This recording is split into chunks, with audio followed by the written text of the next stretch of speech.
Good morning, Grace Community Church, and welcome those who are online. If you didn't grab some notes on the way in and want to keep up that way, you can look on the screen. I've got a little QR code. You can follow along, and you can get the notes emailed to you after the sermon.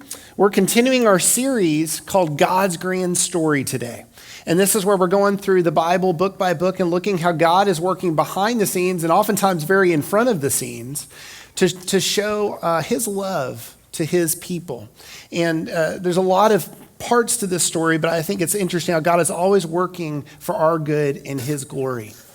So we've been in the midst of Judges. Last week, Steve taught on Samson. We've had these strong men like Gideon and different people doing battles. And today we have this odd little book. It's named for a woman. And it's not a queen. It's not a military leader. It's not even a Jewish woman.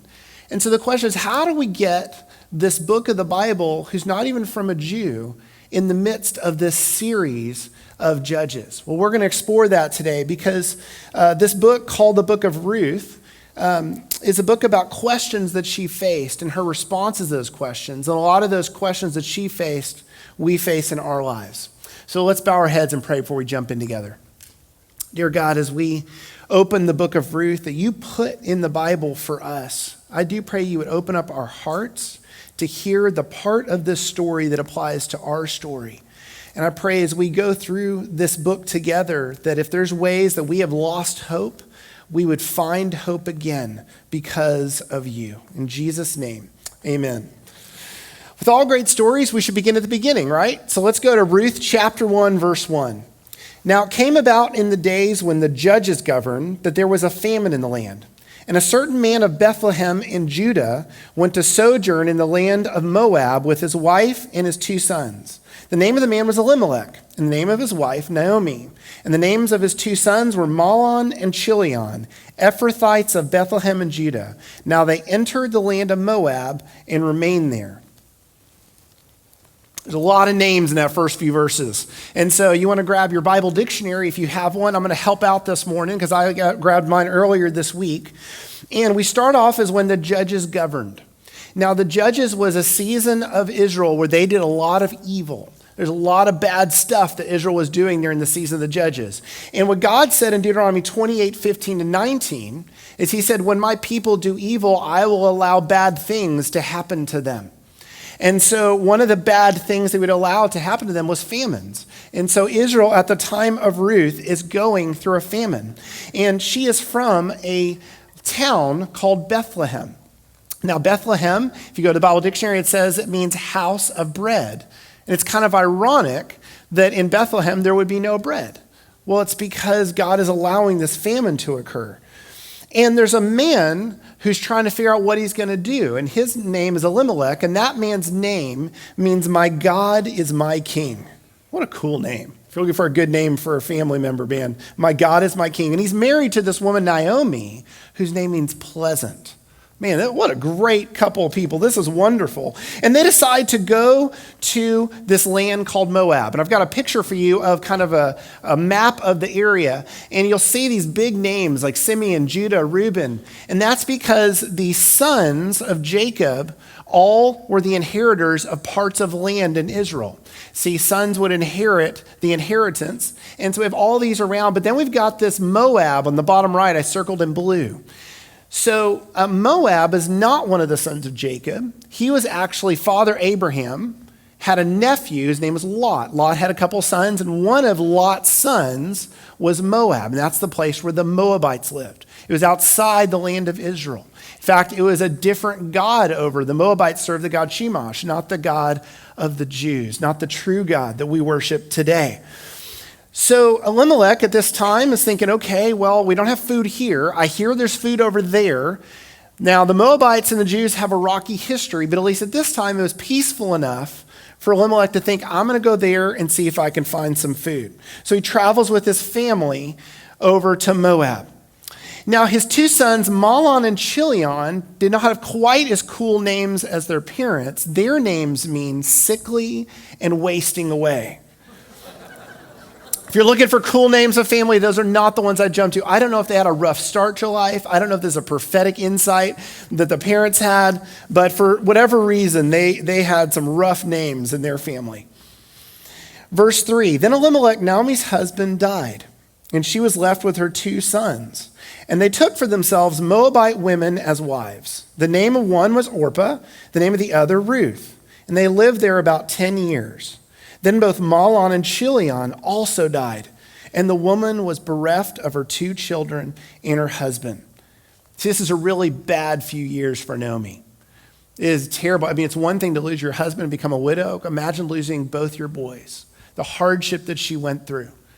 But in Bible times, it's compounded and worse because Naomi does not inherit the estate of Elimelech. At that time, that traveled to the sons. So without sons, she was defenseless and possibly in danger of being penniless in this situation.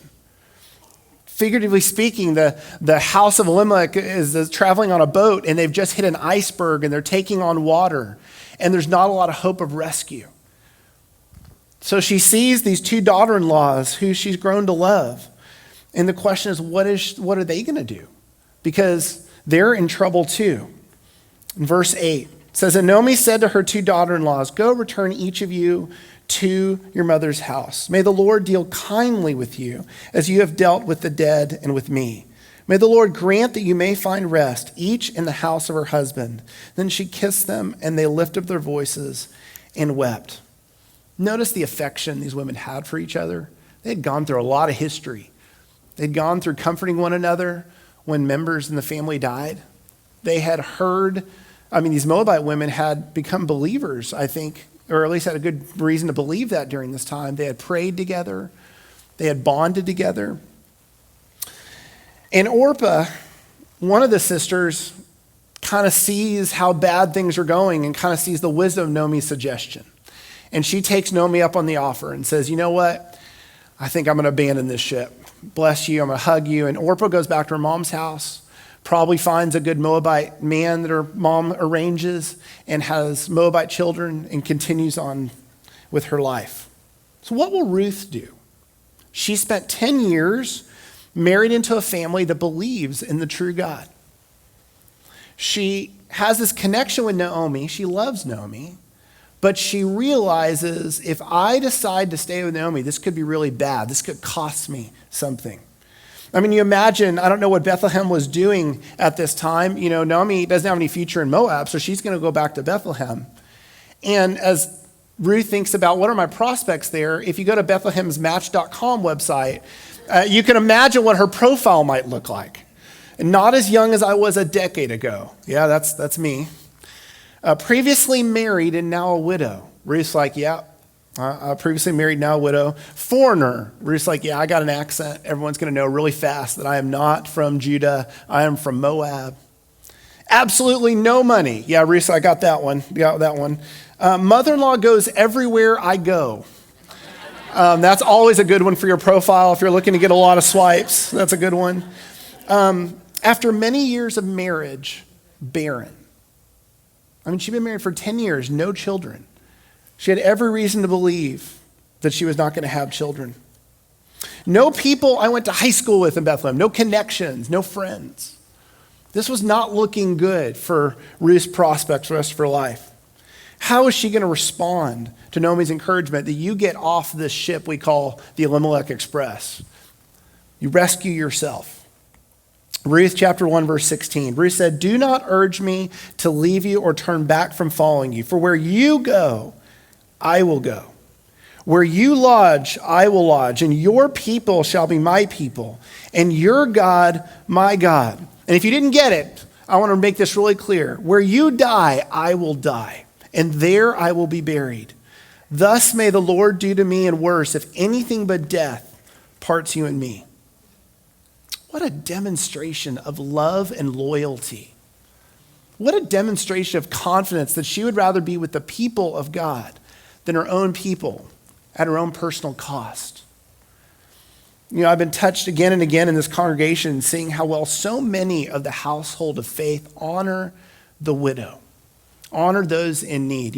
I've seen my mother-in-law many years now just serving her mom who's been widowed twice. Caring for her, serving her, being kind to her. I see a guy in my life group, AJ, and his wife, Jill, how just serving his mom, caring for her, giving a place for her. If I go around the room, there's a lot of faces I'm looking at right now that just have story after story where you guys have stepped up in a big way to serve the widows. And I want you to know God noticed Ruth. And God notices you when you do those things. God noticed Ruth. And I don't know if this is the point of the story that God starts moving or he's been moving the whole time. But from this point of the story, God is going to start moving some things behind the scenes to change Ruth's life. So Naomi and her daughter-in-law Ruth moved back to Bethlehem together. Ruth chapter 1, verse 19. They both went until they came to Bethlehem, and when they had come to Bethlehem, all the city was stirred because of them. And the women said, "Is this Naomi?" Naomi said to them, "Do not call me Naomi, call me Mara, for the Almighty has dealt very bitterly with me. I went out full, but the Lord has brought me back empty. Why do you call me Naomi? Why do you call me pleasant? Since the Lord has witnessed against me, and the Almighty has afflicted me." Naomi names herself Mara, which means bitter. So don't call me pleasant, call me bitter.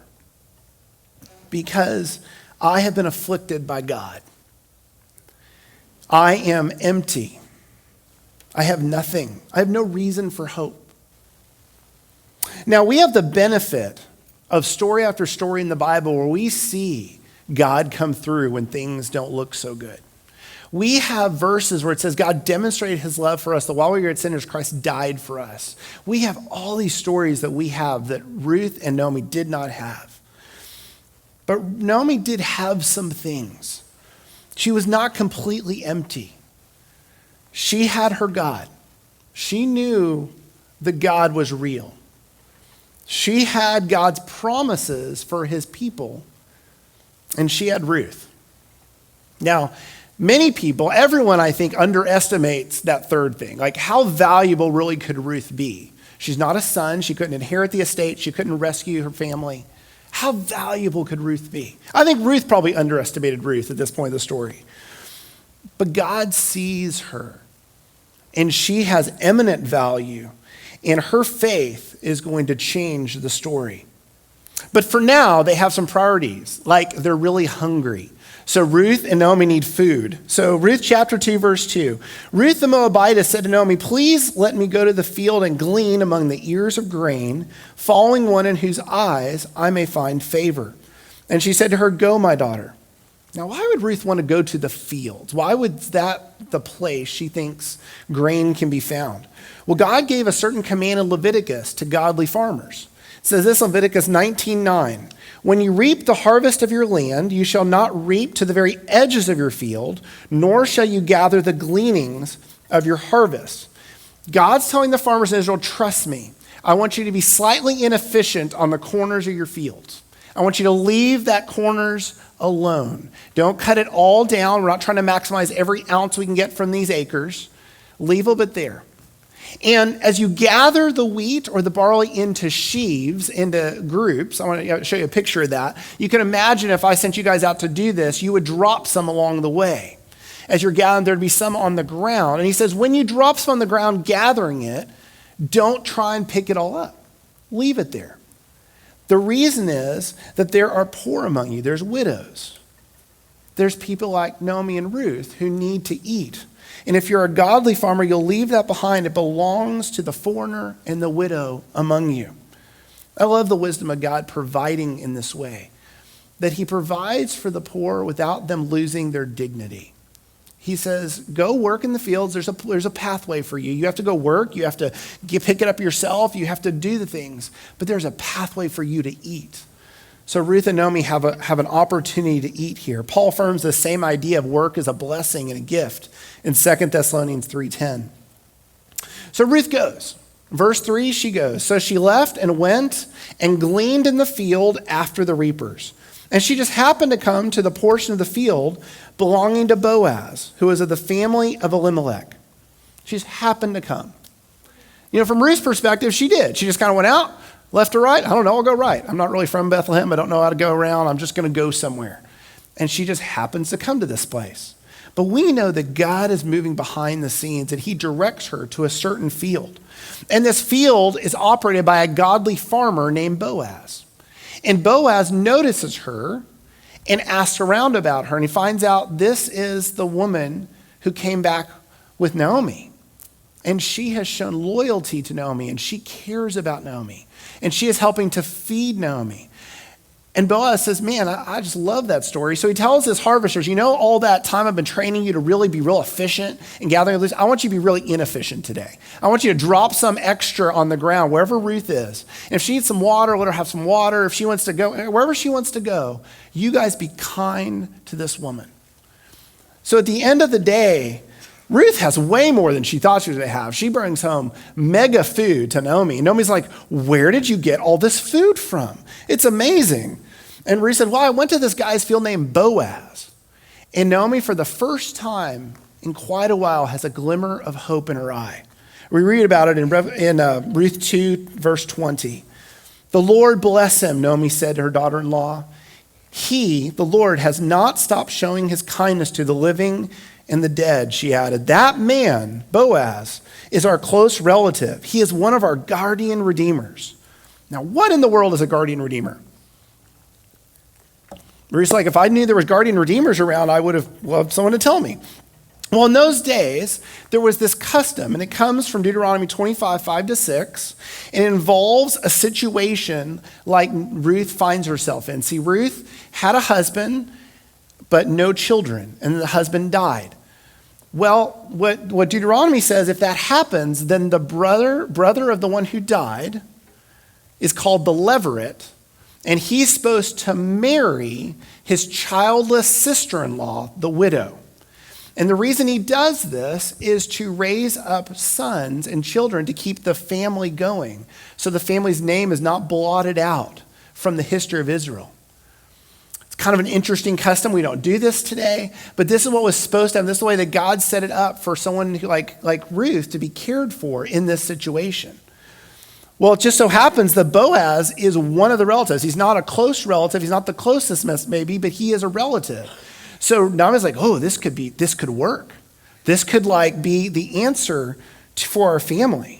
So you can imagine day after day, Ruth goes out to the same field because Ruth's smart. I'm being treated kindly there. I'm protected there. Plenty of food there. So she goes down day by day to the field to glean.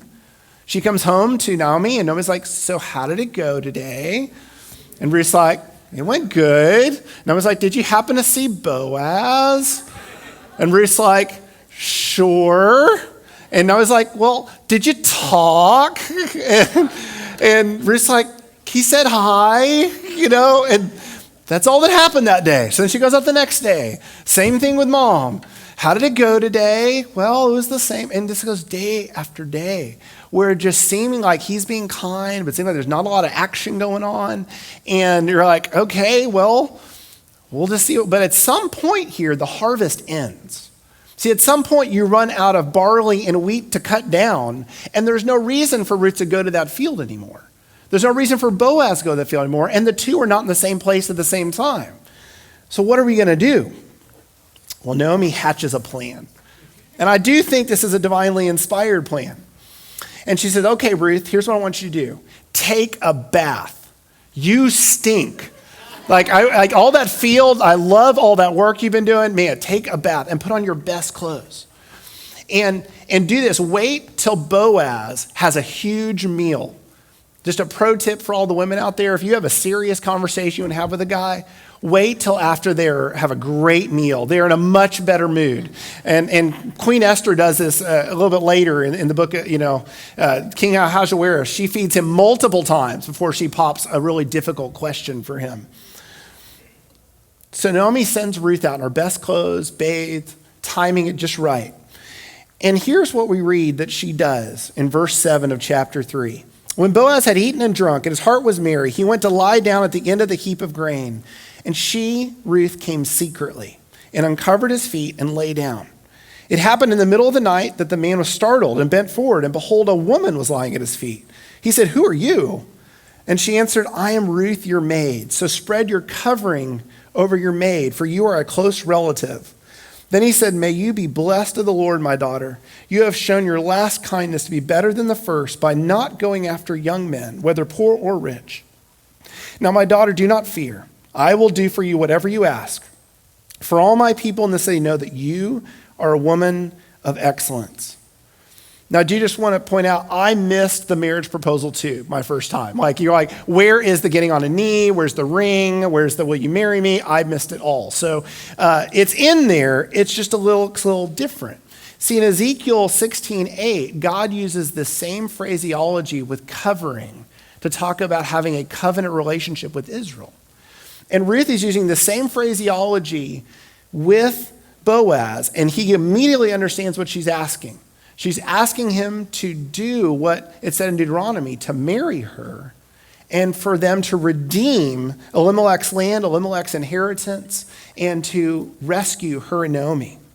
And he understands and says, man, this is great. You are a woman of excellence. It's the same words used in Proverbs 31 to talk about a woman of noble character. So Ruth is the first Proverbs 31 woman. And Boaz is loving this idea. He said, this is great. And I keep thinking to myself in the story, like, if this is so great, Boaz, why didn't you pop the question first? Like, what are you doing for all these days in the fields? Well, Boaz was a man who knew the law, and he loved God's law. And I think the next verse tells us why he didn't make the first move. Verse 12, Boaz says, now it is true I am a close relative. However, there is a relative closer than I am. Remain this night, and when morning comes, if he, that other relative, will redeem you, then good. Let him redeem you. So Ruth goes home. But if he does not wish to redeem you, then I will redeem you. As the Lord lives, lie down until morning. See, Boaz knew that this other guy should be the one to redeem her. But he had done nothing. I mean, Naomi and Ruth are hungry when they get to Bethlehem. This other relative does nothing and doesn't seem to be moving. So Boaz is like, I'm going to resolve this. So the next day he goes to the temple gates, the city gates, and he invites this other relative to come and the elders to come and says, it is time that we fix this Elimelech land issue. It is time that we sell Elimelech's land, and you are the closest relative, so you'd be the one to buy it, right? And the guy says, yeah, I'd love to have some more land. More land means I'm more important. I'd love that. And then Boaz sneaks in the extra requirement. He says, now, according to the law, when you buy it on that exact same day, you must marry Ruth, that Moabitess, that foreigner. And this guy says, oh, I can't do that. I don't want to do that. I have all sorts of reasons why that would be a bad plan for me. And so he takes off his sandal as a symbol and hands it to Boaz, saying, I no longer have a claim to this position. In fact, if you read about this in Deuteronomy 26:10, this is a pretty harsh view of a person who will not live up to what they're supposed to do for their family member. In fact, Deuteronomy 26:10 says, a man who does not do this should remain nameless in Israel. And in fact, we don't know his name. Ruth doesn't tell us the name of this other relative. Everyone has a name in this book, even like Wasting Away and all this. Everyone has a name. This guy is only known as the sandalless guy. And that's all it is. And so he then leaves the scene. And Boaz says, I get to go redeem Ruth now. Fast forward to the end of the story, verse 13. So Boaz took Ruth, and she became his wife. And he went into her. And the Lord enabled her to conceive, and she gave birth to a son. What a beautiful wedding present for this new couple from the Lord. I mean, she had gone for 10 years, not quite sure if her body was broken, not quite sure if she would ever have children, not knowing how this would ever work for her. And immediately God opens her womb, and she and Boaz have a son. His son's name is Obed. Remember when Naomi told her friends that she came back empty from Moab, just not really anything valuable with her? Let's see how the women of Bethlehem view Ruth now after being around her a little bit. Verse 14, then the woman said to Naomi, blessed is the Lord who has not left you without a redeemer today, and may his name become famous in Israel. May he also be to you a restorer of life and a sustainer of your old age. For your daughter-in-law who loves you and is better to you than 7 sons has given birth to him. It wasn't Ruth's background that made her valuable, more valuable than 7 sons in that culture. It wasn't her family history. It wasn't her talents. It was her faith. You know, the story started off with tragedy and death, but because of Ruth's faith, now it is ending in new life and joy again. Even Naomi is recognizing that there's great hope and rejoicing as she's holding this new grandson, Obed. And Obed would come to have a son himself. And Obed's son would be Jesse. And Jesse's son would be King David. And King David would kill Goliath, write much of the Psalms, and hugely, hugely important, the legacy left by Ruth. And it even goes on later in Matthew 1:5. Ruth shows up just one time in the New Testament, this one little small place where it talks about the genealogy of Jesus, because she would be a great-great-great-great-great-great-grandmother of Jesus, who would come also born in Bethlehem as a redeemer to anyone who needs one. And so my question I want to land on, as we've kind of gone through the whole story of Ruth, is how do we get our Redeemer to enter our story like Ruth got her Redeemer to enter hers? How do we get our Redeemer Jesus to enter our story? Well, the first thing we want to do is just go back to her great proclamation she made to Naomi, where she said, Naomi, your God is my God. So the first thing I want to do is make God your God. Make the true God of the universe your God. If you're kind of just dating him, you kind of haven't decided if you're all in or not, man, Ruth was all in on God. She said, I am not going back to Moab. I'm not going back to Chemosh. I am not going back to those other gods. I am all in. This God is my God.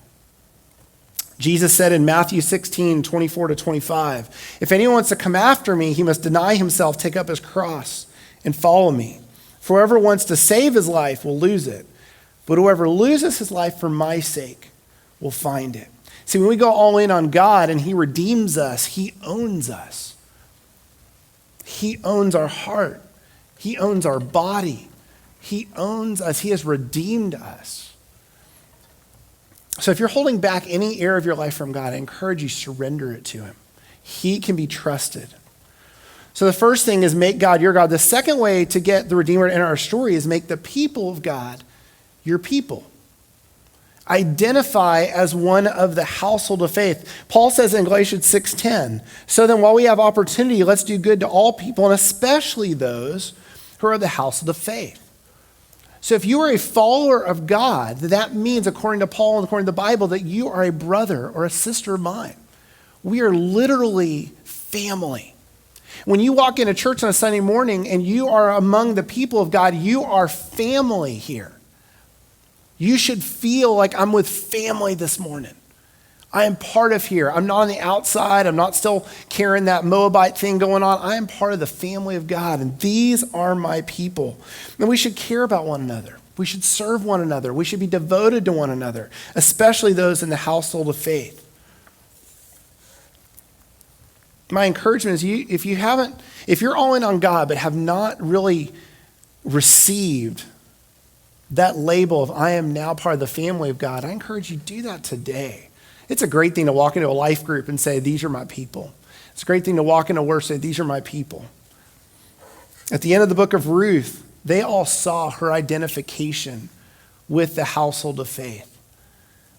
And the whole community praised her for the love and loyalty she demonstrated to those who are in her family. And finally, number 3, never lose hope. Naomi lost hope for a little while. I mean, I think we don't often rename ourselves bitter when we lose hope. But there's some hopelessness that can happen. And Naomi lost it for a little bit. I don't think she even told Ruth about this idea of a kinsman redeemer. I don't think it even came up because she had said that's never really going to happen to us. That kind of thing doesn't happen to families like ours. Never lose hope. Ruth did not lose hope. She had faith. And I think one thing we need to realize is as long as our Redeemer lives, we have great reason for hope. And it may even be that God is calling some of you to help someone just for a season who has lost hope themselves. Like Ruth went alongside Naomi, put her arm around her and said, I know you've lost hope, but let's just keep going. Let's keep trusting. Let's keep going here. And eventually, I think Ruth was the one who brought Naomi back to a place of joy again. I love this story. I love how God put this right in the middle of the Old Testament just for us, for today. So I just encourage you, if you came in today needing God to enter your story, I want you to hear he wants to. You need to just invite him in. So if you guys all stand with me today, we're going to close in prayer. Before I pray, though, if you're brand new, I would sure love to meet you this morning. I met a couple people on the way in. I'd love to meet you. We're going to have a welcome area over here. I'll be over there. I got a gift for you this morning. If you came in today and there's just some things you need prayer for, we're going to have some elders right up here at the front. If you want to come up, they're going to pray for you because God answers prayers all the time. And then if you have questions, like, how do I get involved in Kids Hope? How do I get involved in ministries? I don't quite understand this. We got a connection corner to answer all your questions back there. So take advantage of that. Let's bow our heads. God, we just thank you so much just for the gift of hope today. The gift of a Redeemer who looks down, and not because we are special, because you have said, man, I love that person. I love that person. And I want to redeem that situation that seems hopeless and turn it into something with joy. And we see you do that time and time and time again, both in the Bible, and we've seen you do it in this community here. We have this Ebenezer stone down front because we have seen year after year how you have been faithful to us. And we declare before you today that we will trust you. We will keep our hope alive because you're alive. And we ask that you would strengthen our faith today, that we would really walk out every area of our lives sold out to the God of the universe. We love you so much. In Jesus' name, amen. Amen. You're dismissed.